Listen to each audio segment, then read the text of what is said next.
সজীব ভাইয়ের গার্লফ্রেন্ড হচ্ছে শায়লা সাথী। হ্যাঁ, সবাই তো তাই বলে। ওকে, সবাই তাই বলে যে তাদেরকে নাকি এখন বিভিন্ন জায়গায় দেখা যাচ্ছে, রাত বিরাতে তারা নাকি খুব আড্ডা দিচ্ছে।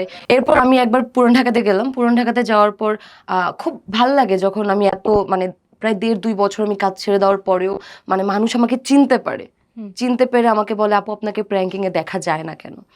তো সেই দিন আমি গেলাম হানিফের বিরিয়ানি, রাইট, পুরান ঢাকায় এটা কিন্তু মানে একদম ফেমাস একটা।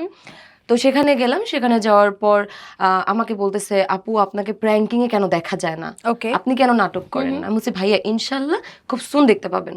আর আপনি আমাকে চিনতে পারছেন, আমি তো কাজ ছেড়ে দিছি। কাপু আমি আপনার সেই চাচাতো বোনের সিরিজটা দেখছি। তো এই জিনিসটা আমার খুব ভালো লাগছে।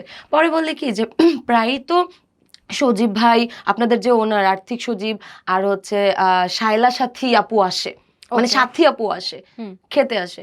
এটা কি সজীব ভাইয়ের বউ জানে? জানে না তো, ওকে, জানে না।